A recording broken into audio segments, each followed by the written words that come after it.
I'm all set up here now, ready to show you how to make one of my whip wagglers. All the equipment I use, got a roll of 1mm piano wire. I'm not exactly sure what you get if you were asked for it, but that is the number that was on the roll. It's 18MW, but I can't read what that bit says. That's the piano wire. Peacock quill, cocktail stick, a bit of wet and dry, craft knife, pliers, clippers, scissors, and I normally use araldite to stick them, but for demonstration purposes I'll probably use super glue. It's safe mixing araldite because I only need a little tiny bit.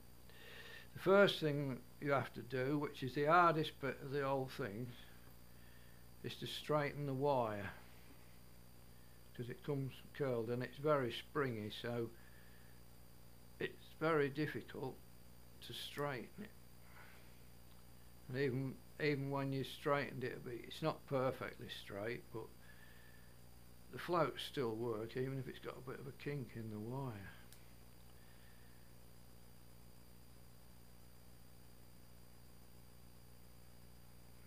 That's what the pliers are for normally. I'll use the pliers to straighten it out, but this bit looks as though I should be able to do it.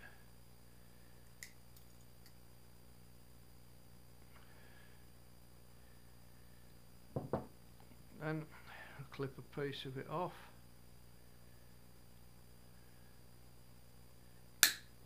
And that's ready for the wire for the float. Put that to one side. Now the peacock quill. The end of it looks a little bit rough, so I'll just cut that off and trim the feathers off it.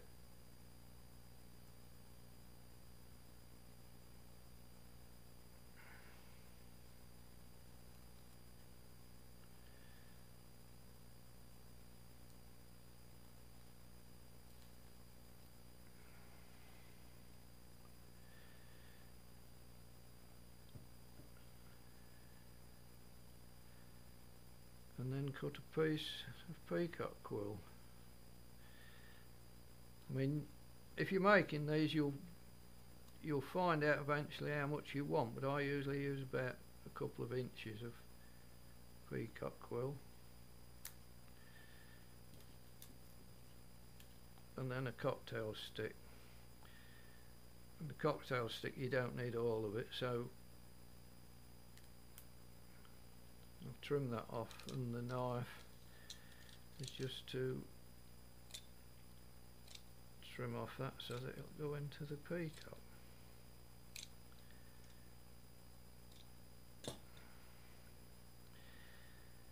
So what I do, I'll put the pointed end in,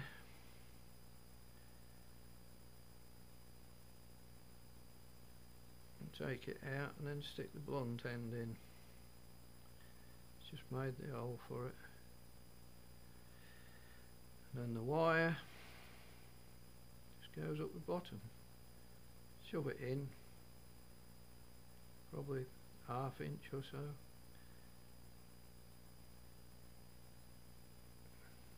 That's actually come out the side, but it'll be okay when you get it painted and varnished. And that doesn't look brilliant, to be honest. But that's how you do it. Then you just glue it. I usually araldite it, and then all it needs is to be painted, and you've got yourself a float.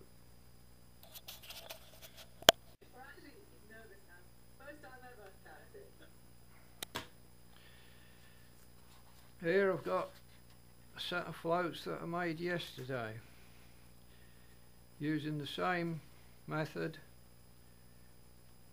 Glued with araldite, painted.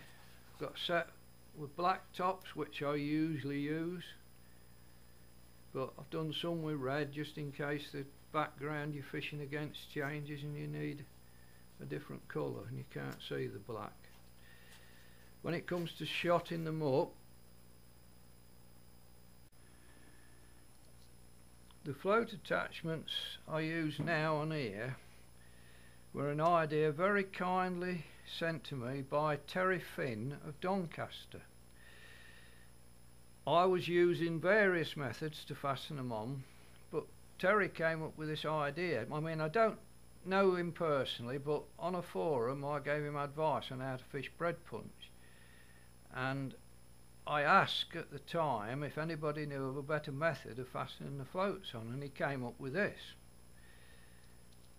What I'm using now is size 10 mini match swivels. I use one of these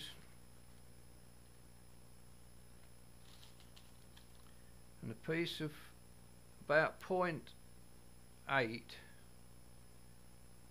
silicon tubing, and it's a very fiddly job, but it works well. And you shove the silicon, I'm not going to be able to do it now, shove the silicon tubing onto the ring of the swivel, and I've been using this for a few weeks now and I've not had one come off. It's such a job to get it on that it's going to be hard to get it to come off, because they take some pushing on.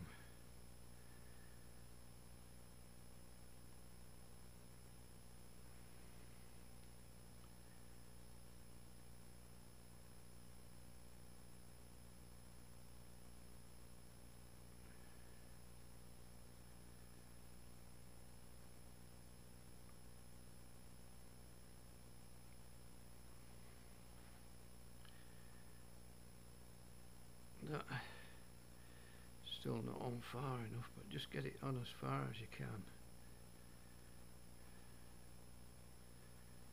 Yeah, that's about it. Then clip a bit of that off, possibly about that. Then it just slides on the bottom of the float. And the beauty of this is that if you shot two floats up, a red one and the black one, to take exactly the same shot, you don't need to change your rig, you can just change your float. And to attach it on the line, you don't put shot around it, because I've never used shot around the float. The wire is the casting weight. Terry also sent me some mini ledger stops, which I've never used in my life before, but since I started doing this I found that they're absolutely brilliant for doing this job. So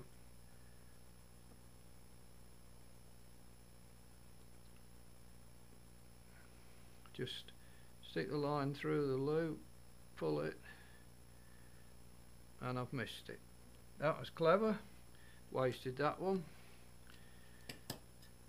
It's the trouble with getting old, your eyes aren't as good as they used to be.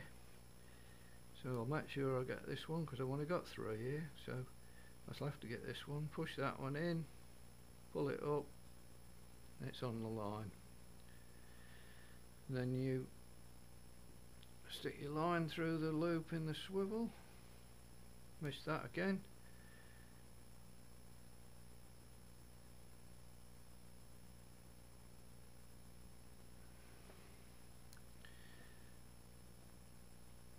Make sure I get this one.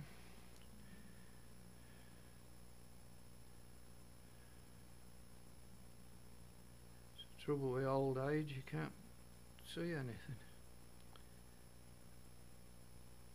And it's on, and that there, it's fixed, and that you can slide it up and down, alter the depth, no problem. So when I come to shot this up now, what I'll do, I'll put probably 3 number 8s on that line, maybe 4. I'll probably swap them about, but whatever you want, whatever sort of depth you're fishing or whatever you require, put them on, drop that in the water that you're testing it with, and I can guarantee that'll sink. So what you do is just take that off, clip a piece off, probably that much, try it again. If it sinks again, a bit more. You may have to cut it right back to here to get it. You might even have to cut about an inch off it, but then so that it sits where you want it to sit with the number of shot on that you want. It's as simple as that. But this method of fastening the float on, before, the methods I was using, like a piece of plastic wire on there, it would wrap round the line, but I've not had a wrap round with this. I've not had a tangle or a wrap round. So thank you very much, Terry. It's a brilliant idea.